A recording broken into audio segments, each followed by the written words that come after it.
bejo saiki, Bu. Selamat nonton bejo saiki. Bejo. Selamat pagi. Pagi. Luar biasa. Lapangan menggila. Saya Jo. Bejo. Oke, terima kasih Bapak Ibu.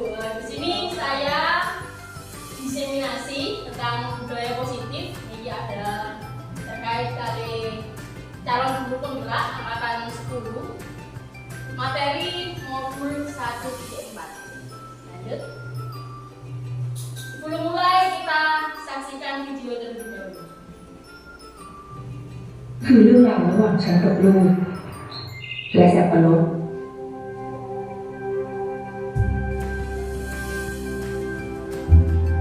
ฉันไม่ได้เรียนหนังสือไม่รู้ว่าต้องพูดต้องสอนแบบไหน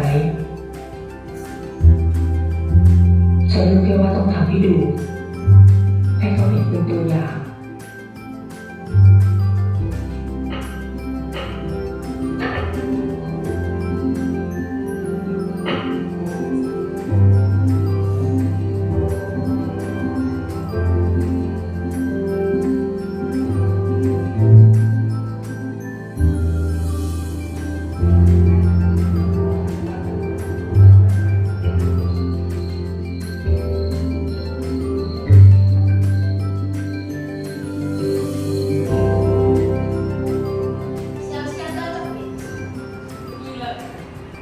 ยังไงล่ะอร่อยกว่าไอติมอีกใช่ไหมจ้ะแม่น่าทำขายนะแม่เนาะ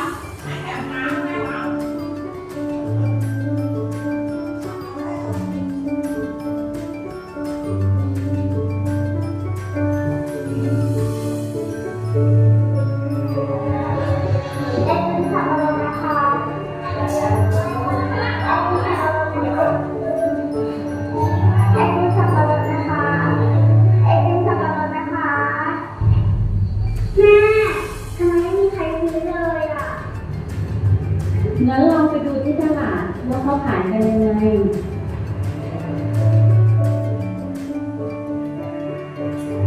พี่พิจารเอาหน้าตากองสิจ้าพี่กองครับไม่อร่อยครับพี่กองครับจ้าพี่กองห้านะคะตากองสิจ้า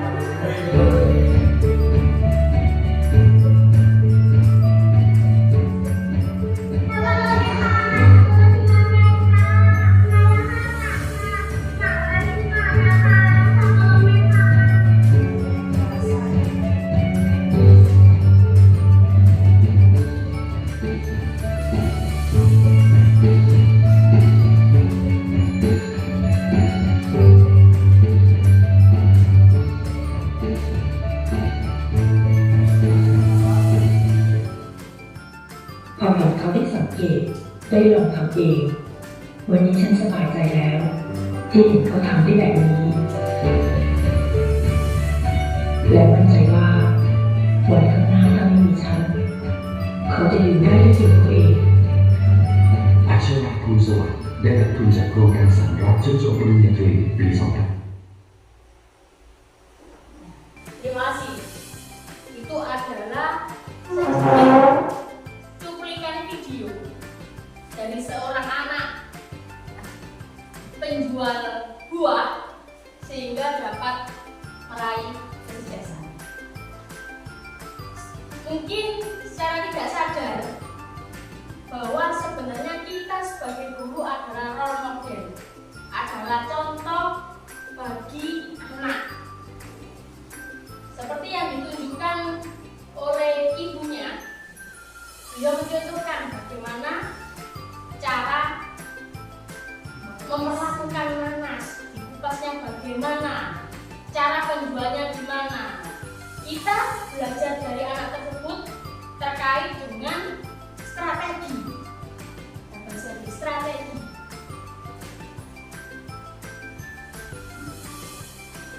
Ibunya meminta anak tersebut untuk mempelajari strategi pedagang yang ada di pasar. Seperti kita juga, mungkin sebelumnya kita tidak tahu tentang strategi intuisi.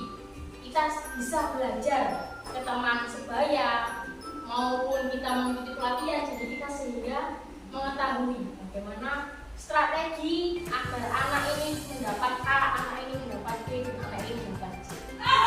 Kita bisa contoh. Pertama, kesimpulan videonya, salah satu cara terbaik dalam belajar adalah dengan learning atau belajar dengan melakukan. Sekarang lagi maraknya studi ke tempat-tempat bersejarah, kita belajar sejarah. Studi ke tempat-tempat perdagangan, kita belajar bagaimana cara berdagang. Seperti yang sudah dilakukan kemarin, kita ambil sampel yang kelas 6 kemarin untuk belajar berdagang. Yang kedua, ketika siswa dihadapkan pada suatu masalah, pada hakikatnya siswa sedang diajarkan untuk belajar memecahkan masalah. Jadi bukan serta-merta kita memberi soal sebanyak-banyaknya agar anak ini memecahkan masalah. Jadi masalah itu kita hadirkan tahap 1, 2, 3, 4 dan seterusnya. Siswa juga bisa belajar. Yang penting dalam pendidikan adalah dengan mengajarkan siswa untuk mandiri dan belajar memecahkan masalahnya sendiri.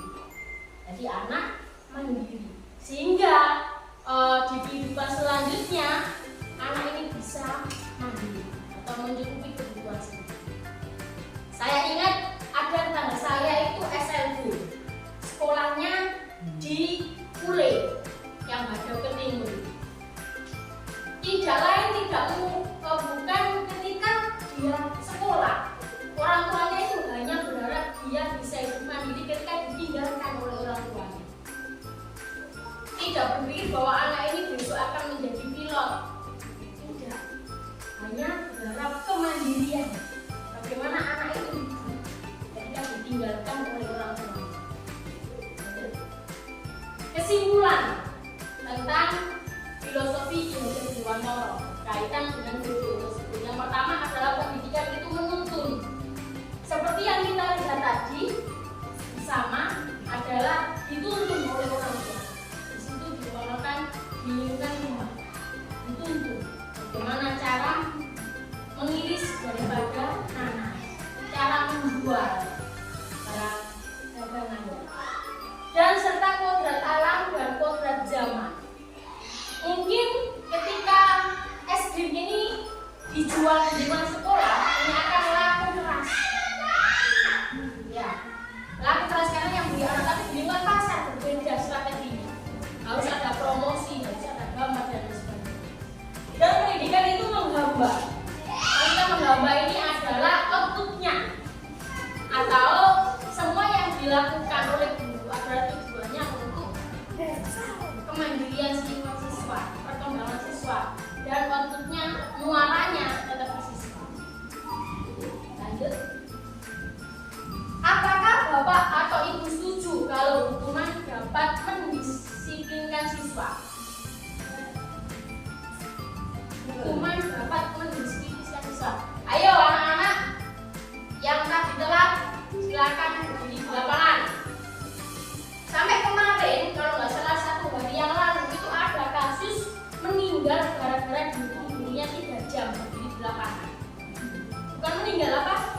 Jadi apa? SLB atau gangguan, ada gangguan. Ada berita kemarin. Pemberian hadiah dapat mendisiplinkan siswa. Ayo anak-anak yang tadi nggak rame, Bapak kasih mobil dalam bentuk gambar. Hadiah dapat mendisiplinkan siswa. Setuju apa mboten? Mboten. Guru harus memberikan solusi untuk setiap siswa yang bermasalah dengan cara adanya BK. Kalau di SD, BK-nya ada guru kelasnya sendiri. Memberikan solusi untuk siswa yang bermasalah. Guru sebaiknya berperan sebagai teman. Apakah setuju? Ayo kita bermain. Setuju apa mboten? Guru sebagai teman. Terkadang juga kadang-kadang tapi yo Bergantung sikon, situasi atau kondisi. Seperti itu ya. 14 enggak gitu dulu. Kalau bahasa Oh, jadi. ngopi. Oke. Lanjut. Kita belajar tentang budaya positif. Sebelumnya apa sih? Dari keempat pertanyaan ini, yang pertama, hukuman dapat mendisiplinkan, memberikan hadiah, guru harus memberikan solusi, dan guru sebaiknya berperan sebagai guru. Di dalam ini kita saling belajar ya Bapak Ibu, dan berniat untuk memberi, mohon maaf. Hukuman dapat mendisiplinkan siswa. Hukuman ini tidak dapat mendisiplinkan siswa. Yang dapat mendisiplinkan siswa adalah sebelum hukumannya itu dilaksanakan itu apa? Adanya peraturan. Istilah itu peraturan itu ditarik kencang. Tapi jangan kita dapat ditarik. Bagaimana siswa ini dapat disiplin. Yang kedua, pemberian hadiah tidak serta-merta. Pemberian hadiah dapat mendisiplinkan siswa. Dari karakter anak, dari peraturan, dari peraturan kelas, peraturan sekolah, guru sebaiknya berperan menjadi teman. Ini bahaya kata Kak Mami tadi. Jadi teman terus kok bisa ngopi Pak. Nah ini berbahaya. Harusnya guru itu berperan sebagai manajer. Ini kalau Bapak Suat sudah pernah di kita sebelumnya terkait manajemen sekolah. Kemarin saya dapat sedikit ilmu dari kepala sekolah terkait dengan guru harusnya berperan sebagai manajer. Ketika anak bermasalah ini kita cari segitiga resolusi. Jadi ada nanya anak, kenapa kok berbuat seperti itu? Biarkan anak bercerita. Lalu ditanyakan kepada anak lagi, apakah perbuatan itu benar? Sesuai tidak dengan keyakinan kelas? Sesuai tidak dengan peraturan kelas? Lalu ketiga, kita benarkan bagaimana harusnya perbuatan itu. Memang seperti ini tidak mudah Bapak Ibu di sekolah, apalagi di lingkungan SD yang beban tugasnya di kelas itu ditanggung oleh satu orang. Beban tugas di sekolah ditanggung oleh kepala sekolah. Tentunya untuk menuju manajer sekolah ini tidak mudah. Nah, ini kita sama-sama belajar. Apakah itu budaya positif di sekolah? Kalau mendengar kata-kata positif biasanya dihubungkan dengan apa Bapak Ibu? Kebaikan, ya. Kebaikan berarti apa kok ya di sekolahan. Lanjut. Budaya positif di sekolah yaitu terkait dengan nilai dan kebiasaan dan keyakinan di sekolah yang berpihak pada peserta didik agar mereka tumbuh menjadi pribadi yang sesuai dengan profil pelajar Pancasila. Kembali lagi ada yang berpihak. Katanya kita dulu adalah sebagai kali, jalan, air itu adalah ilmu, lautan adalah murid. Jadi kita mengantar ilmu tersebut muaranya tetap ke murid atau ke lautan. Kalau kita lihat peta, semuanya mungkin tidak banyak atau tidak semua. Pak itu kali lho, boleh pulih kok muaranya nggone jodoh kan laut. Jadi muaranya tetap ke lautan. Nanti kalau dari Pak Jodoh ada aliran lagi ke arah Sanur. Nanti tetap ke laut Bapak Ibu. Muaranya tetap ke laut. Air. Kalau nggak sampai laut, berarti mungkin pada waktu itu kemarau. Jadi ada penghambatnya. Mungkin kalau diibaratkan ilmu, mungkin penghambatnya kita adalah misalkan tugas yang menumpuk laporan itu sampai kadang lupa. Nyampe gitu. Makanya ini sebelum nyampe ke laut kita harus antisipasi. Dengan cara apa?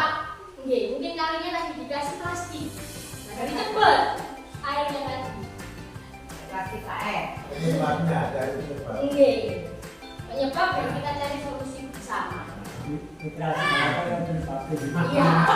Teman-teman mesti ada sebab menjadi. Oke, ada sebab, ada akibat, dan kita yang ditugaskan mencari solusi. Kalau kita memperbesar masalah, nggak akan selesai. Lanjut, gitu sih. Budaya positif yang pertama ada disiplin. Disiplin ini berkaitan dengan kehadiran dari kita.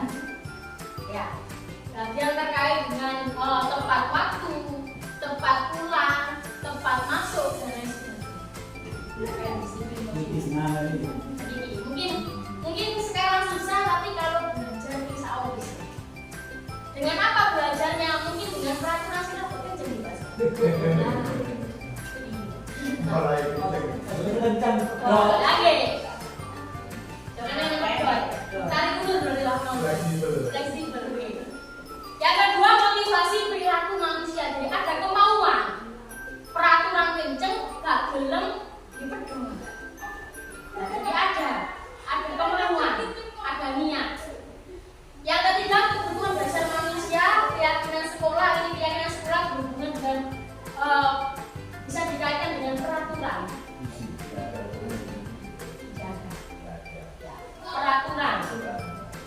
Peraturan sekolah yang ditegakkan. Nah, peraturan ini juga harus dibarengi dengan pemantauan, diawasi. Aturan nomor jadi dua, peraturan dan pemantauan. Serta yang ketiga adalah segitiga restitusi yang saya jelaskan tadi terkait dengan cara mencari daripada siswa-siswa yang bermasalah. Kemarin saya coba di kelas 6, ini bukan siswa yang bermasalah, tapi sengaja saya buat masalah. Kemarin membuat video peran terkait mengambil penghapus. Yang sering ini satu kelas kan merasa punya penghapus, hilang semua. Ini gimana ini kok bisa punya penghapus semua tapi hilang semua? Ya, ternyata kadang anak-anak ini lupa untuk menaruh kembali penghapusnya di saku atau di tasnya. Kadang kelihatan ke saku yang pertama.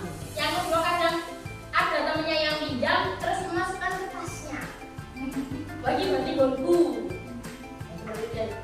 Jadi ada kelalaian seperti itu. Nanti kita bantu untuk mengingatkan. Lanjut juga sih. Yang pertama disiplin positif. Lanjut. Coba Anda bayangkan bahwa Anda menyimpan sesuatu yang sangat berharga di dalam kepala tangan Anda. Di kepala tangannya Bapak Ibu. Di kepala. Ini bukan berniat untuk perang ya. Kepala. Anda perlu menjaga benda tersebut sekuat tenaga Anda karena begitu penting untuk kehidupan Anda. Tugas rekan Anda adalah mencoba dengan segala cara untuk membuka kepala tangan Anda. Membawa maju. Pak Mami sama Pak Srek. Ada video, percuma. Pak Mami sama Pak Srek. Di depan gitu. Ya. Kepal tangannya. Yang mengepal adalah Pak Amani. Ya. Pak Sueb berusaha sekuat tenaga, sekuat hati, sekuat pikiran.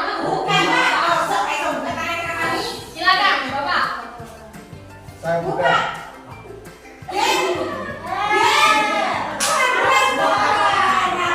Lo nggak tahu alami. Nggak bisa. Tidak bisa. Nggak bisa. Nah, berarti ini adalah suatu keyakinan. Bisa berupa harta benda yang dicuri, bisa berupa perspektif yang digenggam teguh, tidak bisa digunakan. Silakan kembali. Terima Bertahan kasih. kuat. Pertahanan kuat. Bukan mending nampak. Saya menghilang. Tapi kudu ngono. Merasa akhirnya beroyak. Apakah Anda membuka kepala tangan, Pak Mami? Ya. Kenapa, Pak? Harga katanya. Apakah Anda menutup kepala tangan Anda? Mengapa? Kenapa ditutup? Karena ada sesuatu yang berharga ya Pak.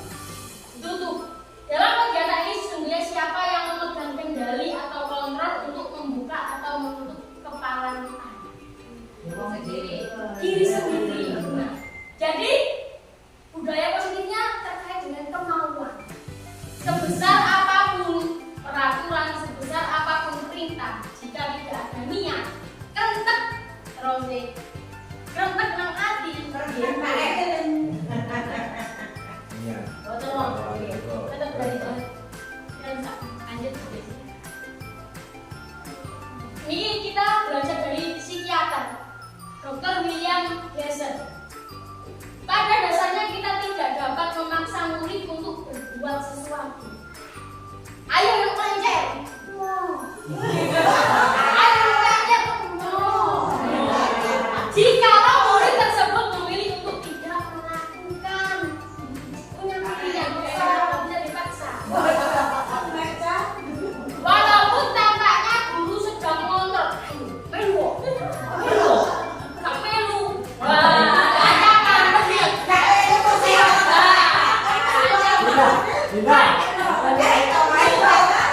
Karena murid sedang menghindar kontrol. Saat itu bentuk kontrol guru menjadi kebutuhan dasar yang dipilih murid. Teori kontrol menyatakan bahwa semua perilaku memiliki tujuan.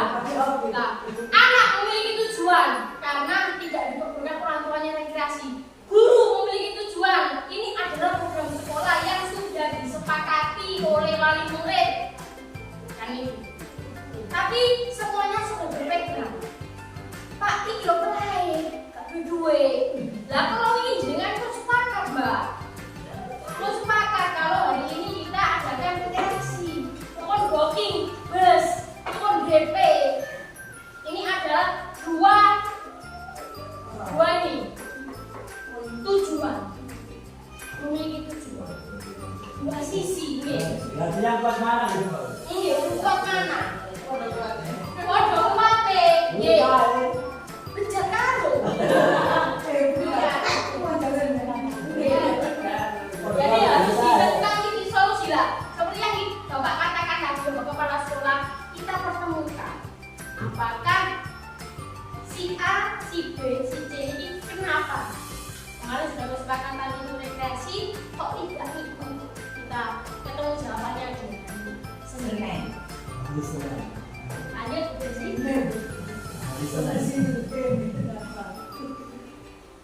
Lanjut.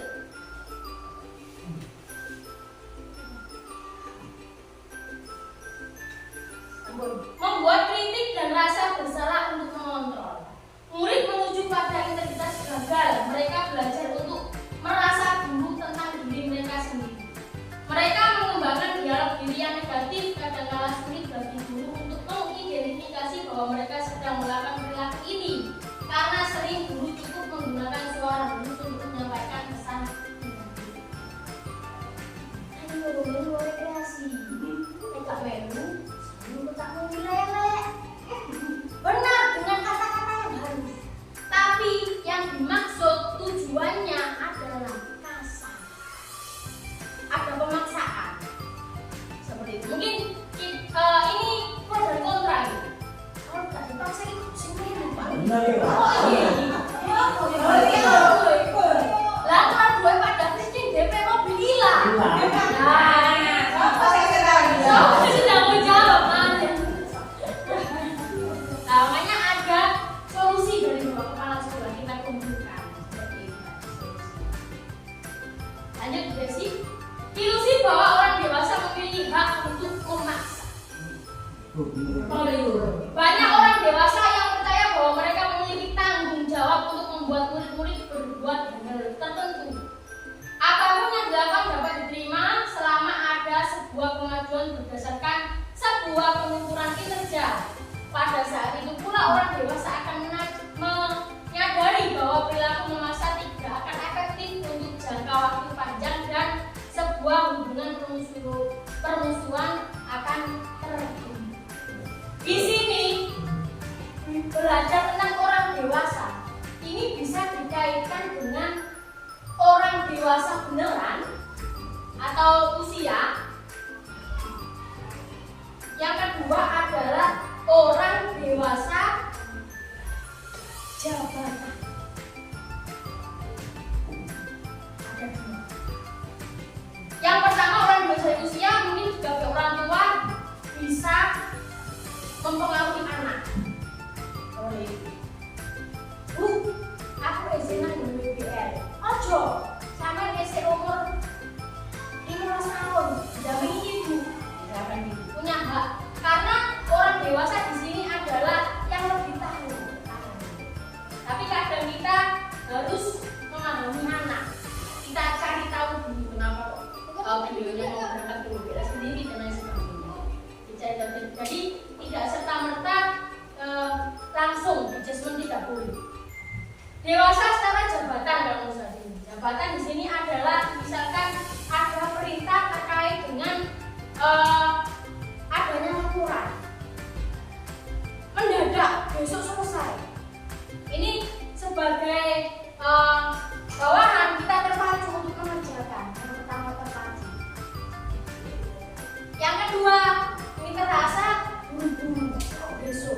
Kok besok lah. Ini adalah ilustrasi bahwa orang dewasa memiliki hak untuk memaksa. Jadi memaksa. Ayo nak dikerjakan ini. Bu, ini susah bu. Itu loh gampang. Boleh maksa saja. Boleh memaksa. Anak-anak ini boleh. Susah apa lagi boleh. Kan jadi kalau tidak Yes. dipaksa, Yes. itu anak-anak kan biasanya itu menyepelekan. Ye. Satu contoh, sekarang kalau kita tidak dipaksa untuk hafalan, kalau tidak dipaksa, anak tidak bisa. Dipaksa saja ya. Apa itu ada yang nggak bisa. Oke. Berarti pemaksaan di sini mungkin bisa dikatakan bukan pemaksaan Pak Fang ya seperti itu. Nah, Itu bisa dikatakan tuntunan atau instruksi, bimbingan. Jadi sebelumnya harus ada keyakinan kelas. Jadi kaitannya terkait dengan peraturan tadi, jika tidak menghafalkan sanksinya apa?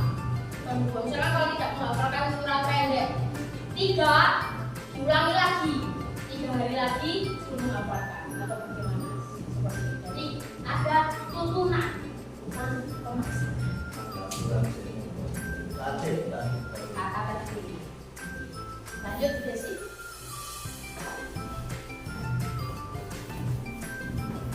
Yang pertama disiplin positif adalah pendekatan. Nah ini pendekatan SKSD. Sok kenal, sok dekat. Nah kita ada pendekatan di sini.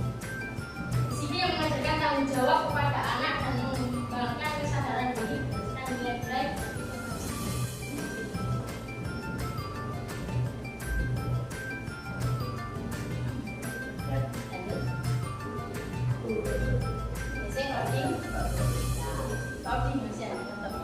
Sebagai pendidik juga kita adalah menciptakan anak-anak yang memiliki disiplin diri sehingga mereka tidak berlalu dengan mengacu pada nilai-nilai kebajikan universal dan memiliki motivasi intrinsik bukan ekstrinsik dari dalam diri berarti motivasinya bukan dari luar motivasinya karena paksaan. Sebagai pendidik juga kita adalah menciptakan anak-anak yang memiliki disiplin diri sehingga mereka bisa berlaku dengan mengacu pada nilai-nilai kebijakan universal dan memiliki motivasi intrinsik bukan ekstrinsik. Jadi ada motivasi.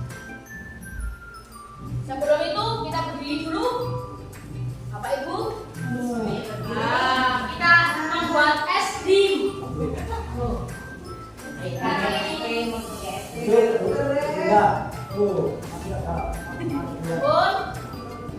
Kita belajar Marina menari di atas menara,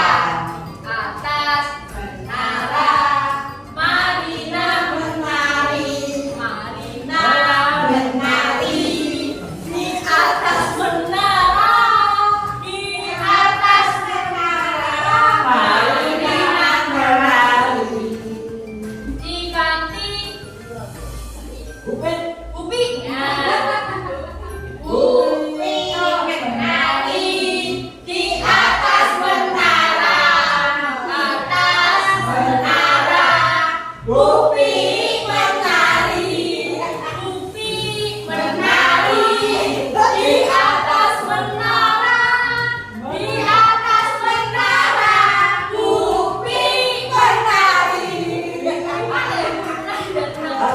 itu. Silakan kembali Ibu. Marek tuh. Silakan duduk. Terima kasih. Mungkinnya menara. Ya kalau menaranya lebar, kalau menara Eiffel Ibu. Marek putih. Menara Eiffel yang bersih. Lanjut Bu Desi. Menari yang lagi.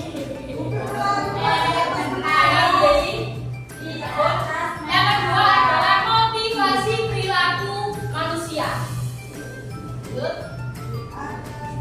Apa yang membuat manusia ini termotivasi atau terdorong? Terdorong. Yang pertama adalah menghindari kegiatan atau hukuman. Itu tidak boleh ada hukuman sehingga motivasi itu tumbuh. Kalau ada hukuman biasanya motivasi ini tidak tumbuh dan tergantung pemaksaan. Nah, ini teorinya, secara teori juga. Kalau kadang-kadang kita dipaksa, ya ini ku sedikit dimaklumi. Mungkin itu untuk memacu, mendapat imbalan. Jadi besok ikut ikan Cimalan. Pak, iso aku nomor kabeh. Sama saya melok menegurkan kemas. Ya. Oh itu. Ini Pak Menjeng, Pak Suwe boten saged gendong.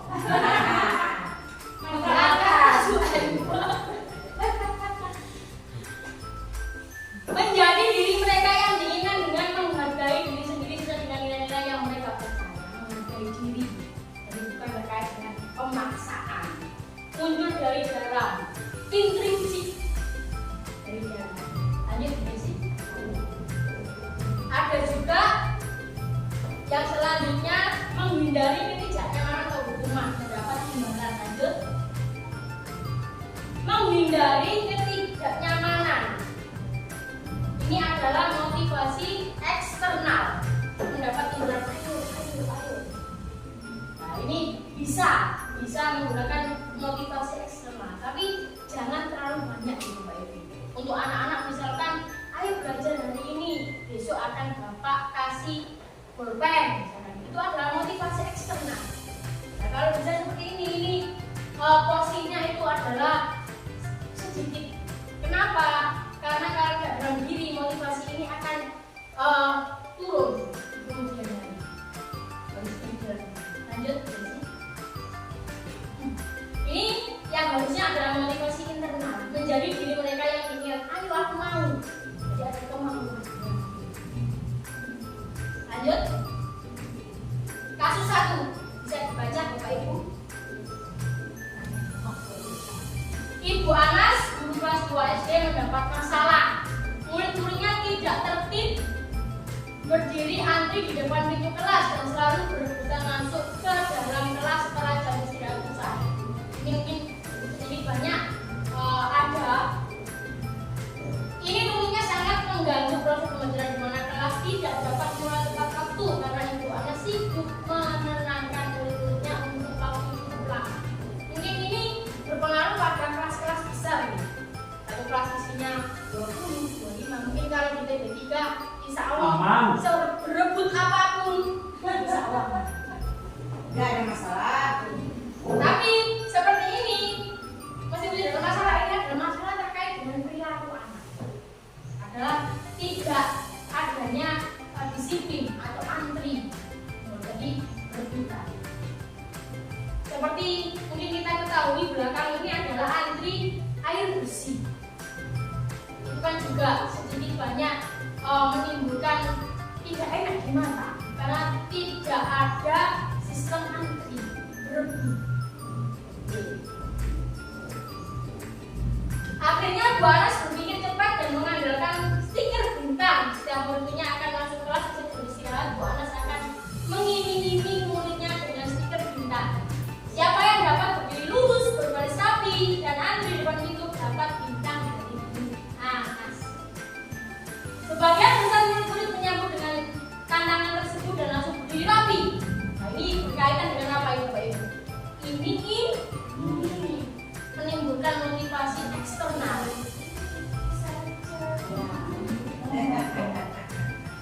Hal ini dilakukan Bu Ana selama beberapa minggu karena cukup berhasil membuat murid-muridnya berdiri rapi antri di depan pintu sampai pada suatu saat Ana sakit dan terpaksa digantikan Pak Heru. Pak Heru sudah mengetahui seperti bintang dan benar saja pada waktu masuk ke kelas sudah bisa menuju kelas 2 kembali berebut masuk kelas. Dan apa yang terjadi? Lanjut Desi. Berdasarkan teori motivasi yang sudah kita pelajari, murid kelas 2 untuk bersedia berdiri atau masuk kelas adalah mendapat atau iming-iming atau bisa dikatakan motivasi eksternal. Nah ini jika tidak distimulus terus, dipakani terus, ini akan berok, bangun apa busuk berok, berontak. Makanya bagaimana cara kita harus menimbulkan motivasi internal? Dengan apa? Dengan role model. Ada nggak cara lain agar murid kelas 2 bersedia antri? Nah, mungkin ada cara Bapak Ibu. Dia caranya antri. Selain diberi stiker bintang, stiker bulan Pak. Ah itu sama dengan stiker bintang. Kasih uang, wah kayaknya anak. Kayaknya kalau Bapak Ibu guru yang antri masuk. Kalau anak-anak sih mungkin kalau proses seperti ini. Kalau Bapak Ibu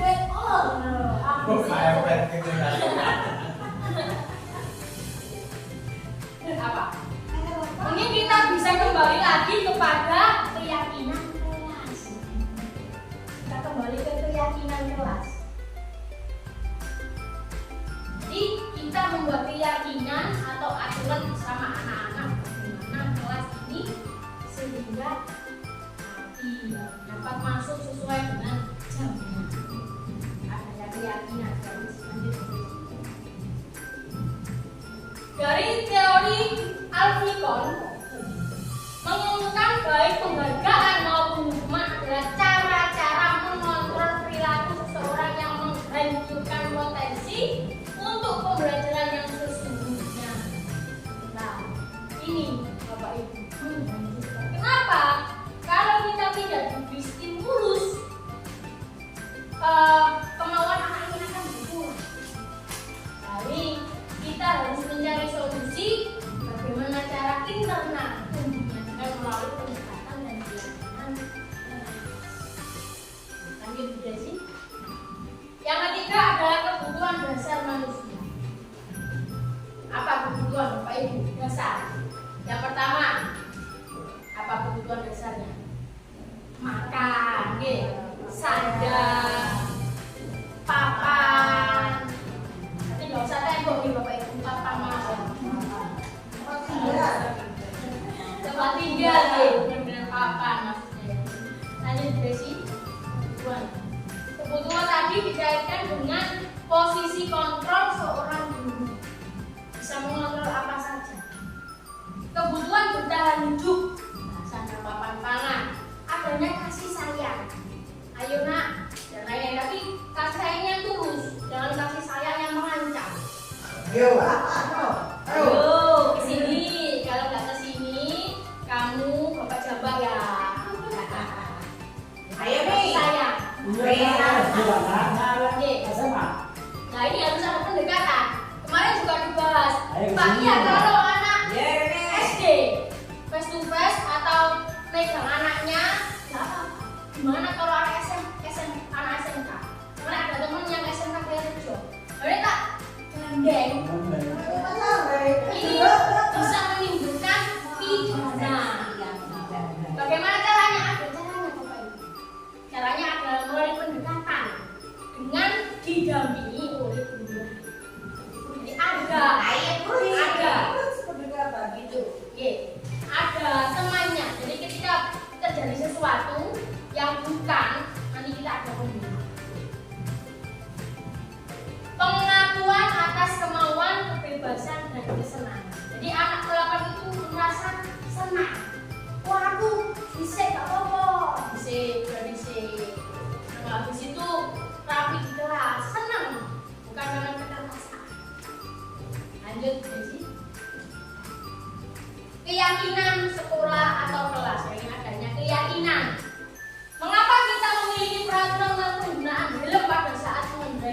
kedua ada apa Bro? Kenapa roda 4 kok nggak pakai helm?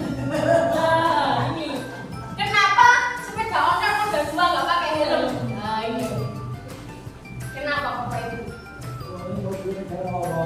Kan teknologi negara itu untuk apa Bapak Ibu? Untuk keselamatan. Nilai keselamatan, kesehatan inilah yang kita sebut sebagai suatu keyakinan. Dalam hidup itu ketodok wis tinggal nama. Kalau aku bakal helm, akeh tinangan dongone perempatan Pasar Sidoarjo. Wah, sidang. Dan si bocor. Jadi ada keyakinan kelas tadi. Yang pertama ada peraturan, yang kedua tentang keselamatan diri. Ngerti bahwa nang ngono iku ciroko, aku korono. Tapi kalau kesini gendut, boleh bisa buka helm, buat orang-orang busuk. Panas. Gimana tahu? Wah, boleh. Nah ini juga bisa masuk keyakinan Pak Kami. Iya. Peraturan karena cuaca. Iya. Jadi ada unsur intrinsik dari jalan yang bunyi. Lanjut. Nilai-nilai keselamatan atau kesehatan inilah yang kita sebut sebagai suatu keyakinan, yaitu nilai-nilai kebajikan di sosial yang disepakati secara tersirat atau tersurat secara peraturan yang ada di kepolisian. Lepas dari latar belakang suku, negara, bahasa maupun agama. Jadi tidak mungkin loh agama Kristen helmnya teropong, tidak seperti itu. Tidak lepas dari ini, lepas dari agama, suku, negara, bahasa. Lanjut sih. Keyakinan kelas bersifat lebih abstrak. Abstrak ini bisa diartikan disiplin itu ini lah. Disiplin itu gini. Nah, jadi abstrak. Daripada peraturan yang lebih rinci dan konkret, misalkan keyakinan kelas adalah disiplin. Keyakinan kelas. Bisa peraturan kelas yang berarti masuk tepat waktu. Lalu ada pulang tepat waktu. Lalu ada Pulang disiplin. Nah, jadi ini lebih ini sangat abstrak, disiplin atau terkait dengan keyakinan kelas. Keyakinan kelas berupa pertanyaan-pertanyaan universal. Pernyataan keyakinan kelas senantiasa dibuat dalam bentuk positif disiplin. Jadi tidak ada keyakinan kelas yang tidak disiplin, harus positif. Kalau kita pernah lihat di YouTube, air di gelas yang dibacakan suratul Fatihah, ini ada molekul-molekul baik yang bisa bermanfaat bagi tubuh. Kalau kita belajar di Islam. Kalau tidak dibacakan, terus tambah pipa itu, bangi, lombe, molekul-molekul jahat. Seperti itu. Tak bacakan pakai kaki. Dan Fatihah biar bumi ini bisa kebaikan yang datang. Sama Sirano. Dompet. Ya, itu. Dewi. Keyakinan kelas sebenarnya tidak terlalu banyak, sehingga mudah diingat dan dipahami oleh semua warga kelas.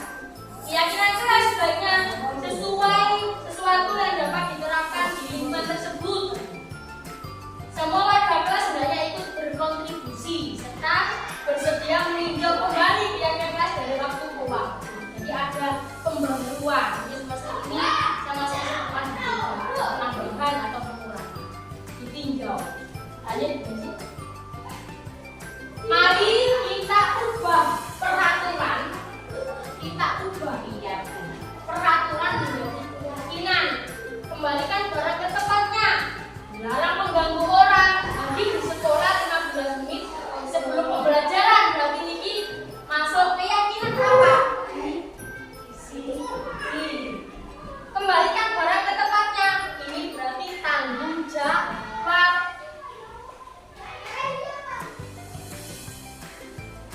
dilarang merokok bergantian atau menunggu giliran itu baru masuk ini. Jadi rubah menjadi keyakinan kelas. Ini perspektif. Mungkin kita dengar perspektif baru juga. Saya juga merasa bahwa keyakinan saya yakin dulu. Seperti kita di agama Islam harus yakin dulu. Baru menapaki sholat, zakat,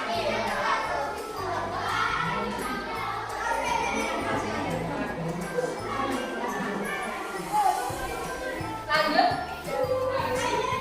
Nah sebelumnya, nah ini yang sebelumnya. Oke, kembalikan barang, tanggung jawab, saling menghormati, komitmen, disiplin, kesehatan, menghormati orang tua. Jadi ada poin-poin daripada keyakinan. Lanjut. Segitiga restitusi. Oh, saya kemarin belajar ini Bapak Ibu. Yaitu proses menciptakan kondisi bagi peserta didik untuk memperbaiki kesalahan. Diperbaiki kesalahan bersama, bukan menyalahkan, tapi memperbaiki. Sehingga mereka bisa kembali pada kelompok mereka, tidak dikucilkan dengan karakter yang lebih luas. Jadi seperti ini salah, seperti ini benar dan seperti ini. Dan dikuatkan. Apakah perbuatan itu salah? Apakah perbuatan itu benar? Lanjut. 5. Posisi kontrol. Ini kalau sebagai guru ada 5. Kita sering menjadi penghukum. Ayo, yang tidak mengerjakan PR berdiri di depan kelas. Pembuat rasa bersalah. Ih, saya kok gak mengerjakan PR? Ikan PR suwe. Soalnya seminggu. Buat rasa bersalah pada anak. Menjadi teman. Menjadi pemantau. Menjadi manajer ini, Bapak Ibu. Kita diharapkan menjadi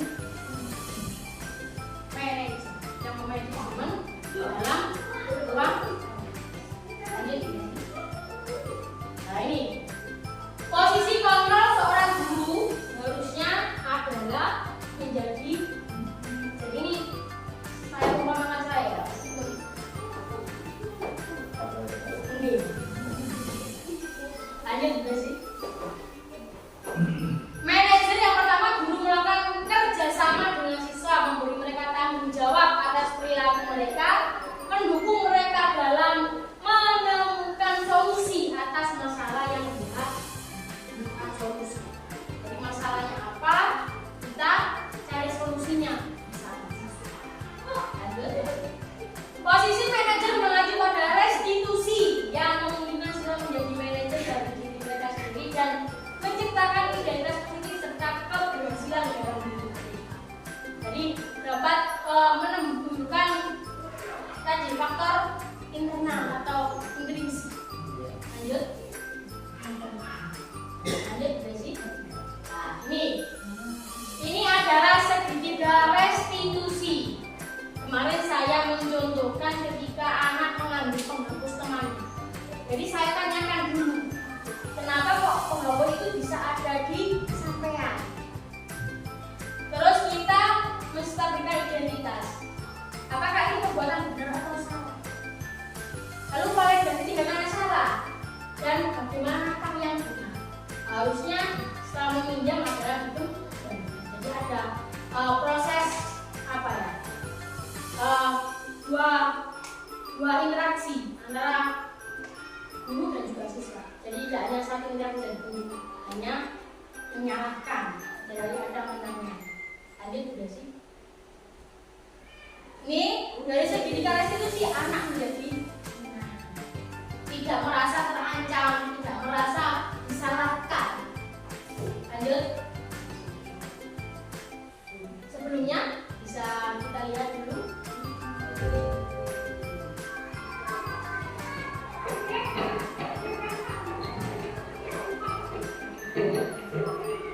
Ini mungkin sering kita alami ketika di kelas 1 atau kelas 2。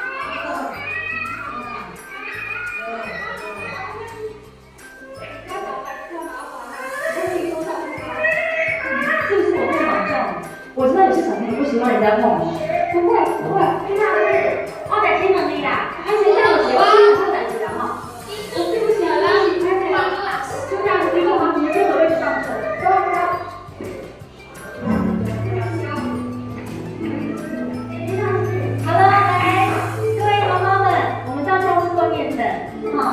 开始上课喽。好，谢谢，谢谢。妈妈在外面等哦，哈，小朋友不用害怕，妈妈在外面看你们。谢谢，谢谢哈。就是子杰的妈妈，不用担心，我们要对小朋友有信心，好不好？来，你去外面等，谢谢。来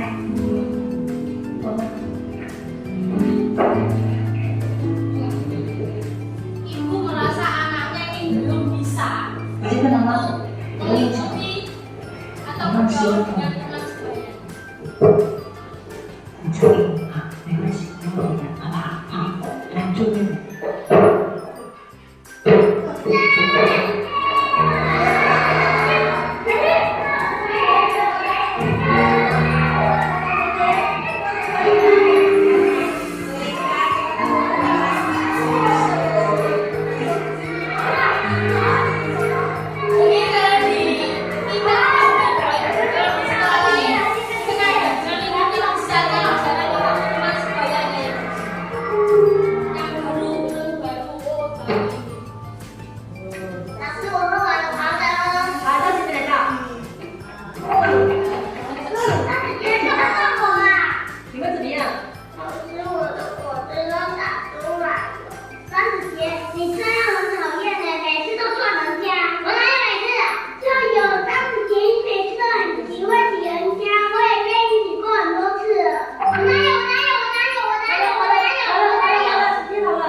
老师知道你不是故意的，可是你们刚刚撞到通讯跟秀茹啦，是不是因为他们是对不起？对不起是这样讲的吗？但是，对不起。好，那你们应该说什么？没关系。你看这样不是很好吗？好，回位置上坐。来，子杰。Kalau kita biasanya salaman sih. 子杰，我们再来一次。来，老师倒果汁给你喝。等一下。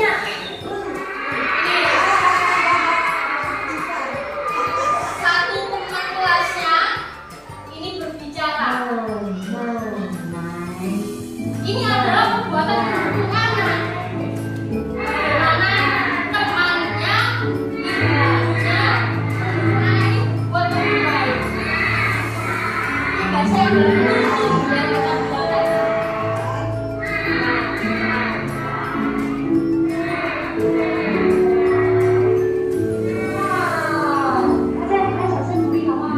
Ada potongan ini adalah bentuk apresiasi. Apresiasi.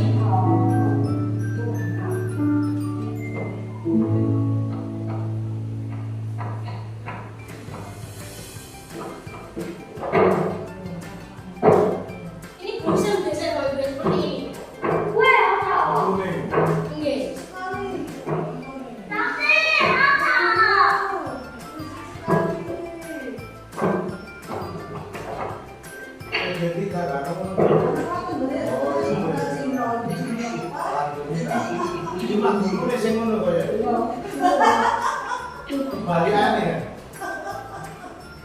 所以你要赶快写啊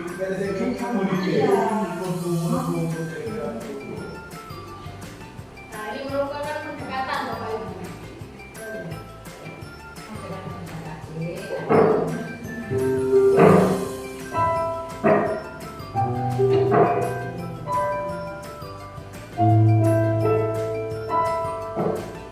Kalau seperti ini, gimana?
tangan ketiga sengaja sehingga tangannya Lana patah. 比较担心的是自己的状况。我们这样子真的了吗？你先不要着急。我说担心的状况是，我记得你上次跟我讲说，你说带他去看医生，你后来有去吗？ Tidak membawa terkait psikisnya. 没有啊。 Jangan relasi kayak 我们了解到你的意思啦，因为我观察这状况，我觉得他有必要接受解决病毒治疗。可是听你上次说，也有医生建议他去看专科，所以我只想说告诉你，子杰就是比较好动，男生嘛，就你可是安静的下，可是你可以跟他说的，那好好说，你会不要紧张，反正都是这个样子啊，调皮捣蛋动不吗？我必须老实跟你讲。 但是我们人生没有像子杰这样子，情绪没有办法控制。我这样跟你讲是要打击你，我是希望你能够了解子杰在团体生活中他遇到什么问题，所以我就想说了解一下自己的家庭状况，我们一起来想办法帮助自己，找出方法好不好？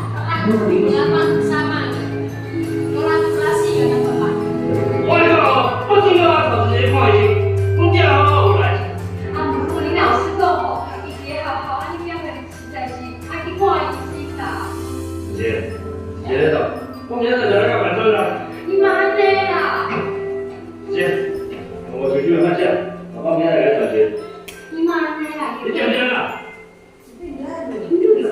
真的是关心他，你们去上你妈这个班啊？我不要，我讲。我不要，我要跟着你老师，我要跟着你，我不要，我不要，我不要再见，不准你了！我不准你了！不准你了！ Nah, seperti yang kita bahas tadi, keras dan keras.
你好，是吗？是张宝宝吗？你迟到了，我们的课已经开始了。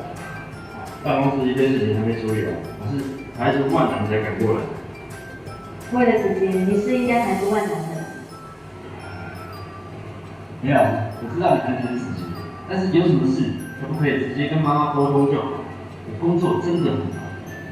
那妈妈，你知不知道今天来参加这些亲子成长班的父母，几乎都是双薪家庭，他们平常也都要为生活奔波，可是他们知道今天有这个成长班，不知道有多高兴，是抢着要报名来参加的耶。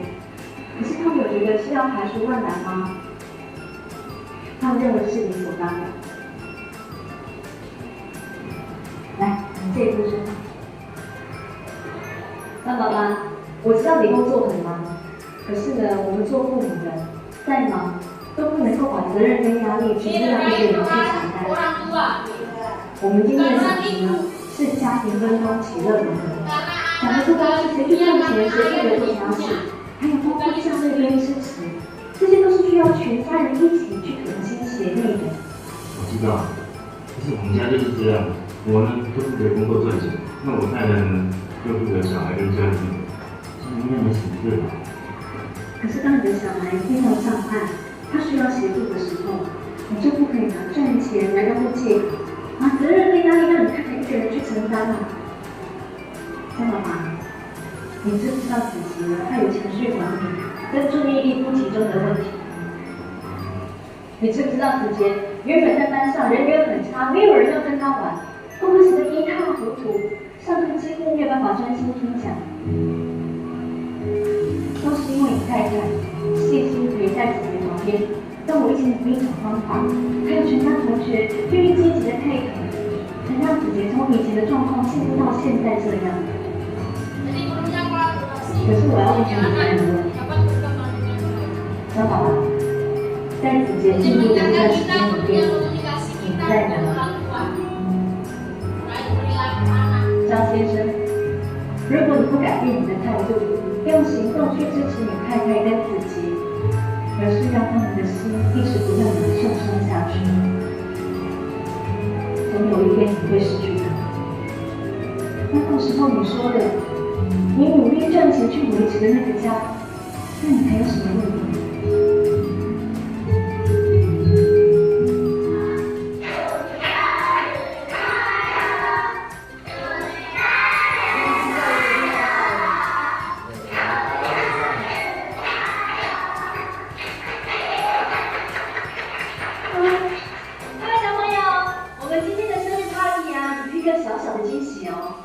邀请了2位特别来宾，来，大家掌声鼓励，欢迎张怡姐姐爸爸和妈妈。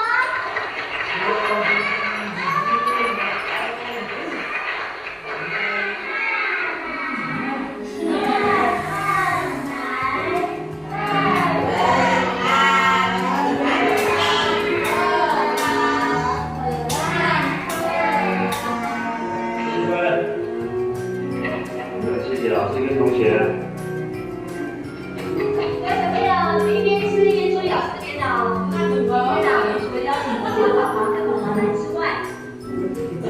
同学呢，为了鼓励子杰这个学期进步好多哦，所以啊，我帮子杰准备了一个很特别的生日礼物哦。子杰，你想要吗？要！有准备礼物的同学到这边来。慢慢来哦，慢慢来。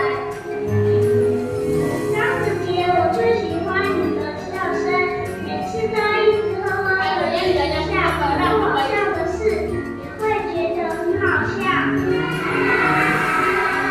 张子杰，我喜欢你打球的时候，嘴巴都张得开开的。张子杰，我喜欢你常常坐在一旁里面，要我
simpulkan dulu Bapak Ibu. Oke. Yang pertama berkaitan video adalah peran guru. Yang kedua adalah peran orang tua. Adanya kolaborasi Bapak Ibu untuk membentuk anak sedemikian rupa, adanya kerjasama antara guru dan orang tua. Tidak bisa kita menyalahkan orang tua. Iya sendiri ini anak itu dari sekolah seperti kayak bilang Dari sebelum kelas. iya sih gurunya itu supaya dari itu tuh tidak ada orang ini tidak ada salahnya. Lalu terkait dengan yang poin ketiga adalah peningkatan. Ketika anak ini 60, dia menjadi 65. Ini adalah peningkatan. Misalkan dari cerita tadi adalah anaknya masih 30 atau perilakunya atau nilainya masih rendah. Dia ke 50. Jadi lebih baik yang mana, atas atau bawah? Bawah. Ya, benar sekali. Adalah terkait peningkatan. Karena meskipun ini nilainya lebih rendah, tapi dia jauh melesat tingkatannya lebih. Yang ini yang dinilai, bukan kita rata-rata ini nilainya segini. Yang A matematikanya segini. Terkait dengan peningkatan serta budaya-budaya positif. Semoga kita sebagai guru maupun saya mungkin sebagai bapak guru serta merta atau saling berkolaborasi dengan orang tua. Bagaimana mencari solusi yang terbaik bagi anak serta dapat mendampingi anak, mengawasi anak dan menuntun anak bagaimana anak ini menjadi lebih baik. Itu saja untuk hari ini. Ada yang ditanyakan? Tidak ada? Sudah mengantuk? Oke. Terima kasih untuk siang hari ini. Terima kasih juga waktunya Bapak dan Ibu guru, mengganggu sangat untuk siang ini saya. Demikian saya ajukan banyak terima kasih. Assalamualaikum warahmatullahi wabarakatuh.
Bintang, sudah sarapan?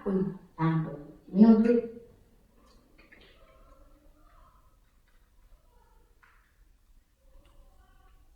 Bapak suka nggak pakai sedotan biar minumnya bisa banyak. Bintang sudah sama.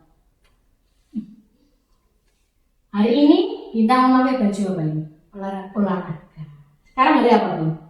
Hari Kamis. Hari Kamis. Kalau hari Kamis harusnya memakai baju batik ya. Kalau hari Rabu dan Kamis di sekolah memakai baju batik. Biasanya kalau olahraga dipakai hari apa? Sabtu. Nah, kenapa hari ini memakai baju olahraga? Dicuci. Kok bisa dicuci? Kok dipakai sekali? Dibuat pameran ke terus kotor. Oh, kotor. Nah, kalau kotor mungkin bisa dijereng terlebih dahulu ya. Atau nyucinya bisa langsung dicuci biar cepat kering. Berarti nyucinya ibunya Bintang tadi pagi. Oh iya.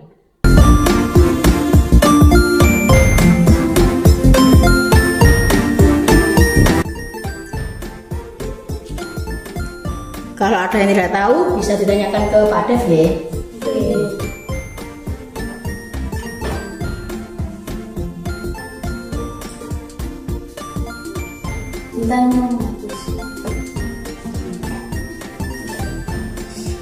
Sudah jam 12 ya Nana. Untuk pekerjaannya bisa dilanjutkan di rumah. Silakan berkemas.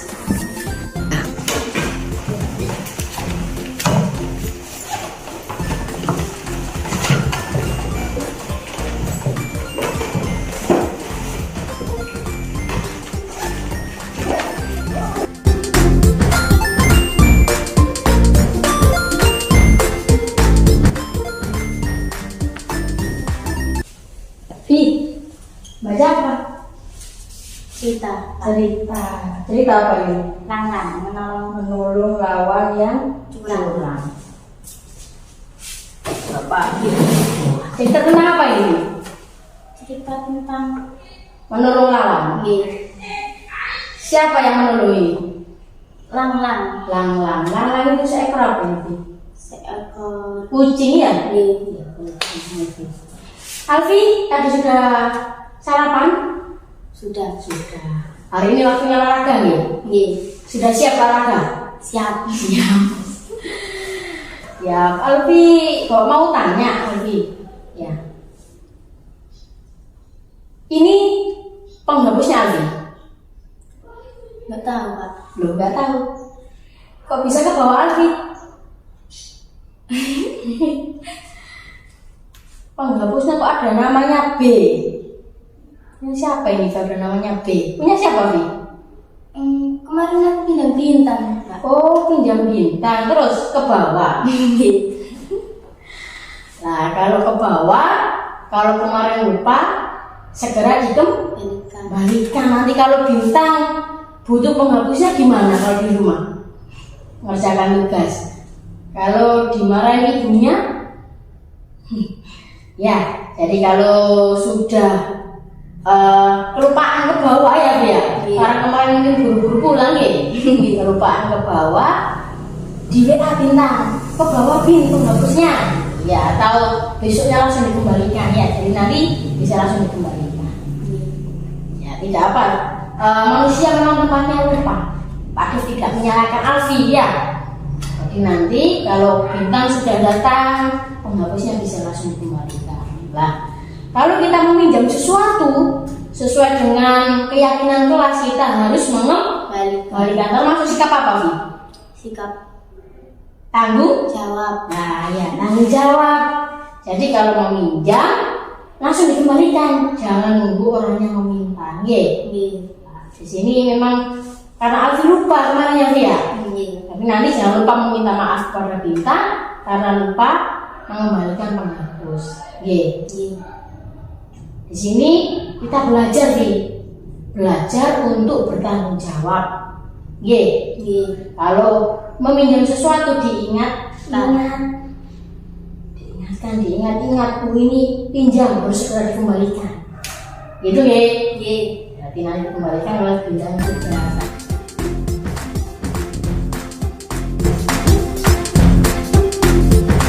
Saya Adia Bintang Ramadan. Saya senang sekali diajak Pak Dev untuk memahami masalah dan mencari solusi. Assalamualaikum warahmatullahi wabarakatuh. Nama saya Alfi Nafiria, bisa dipanggil Alfi. Saya senang sekali bisa diajak Pak Dev mencari masalah dan menemukan solusi.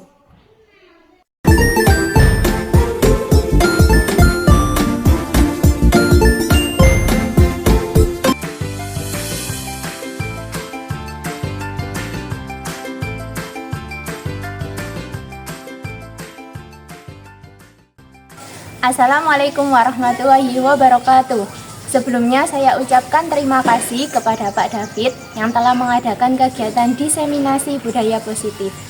Dengan adanya kegiatan ini bisa menambah wawasan saya terutama dalam hal posisi kontrol guru, di mana posisi kontrol guru yang sangat ideal yaitu sebagai manajer. Selain itu, saya juga bisa mengetahui bagaimana cara membuat keyakinan kelas yang baik, yaitu dengan cara membuat kesepakatan dengan siswa dan guru secara bersama-sama. Terima kasih Pak David atas ilmunya. Sukses selalu. Wassalamualaikum warahmatullahi wabarakatuh.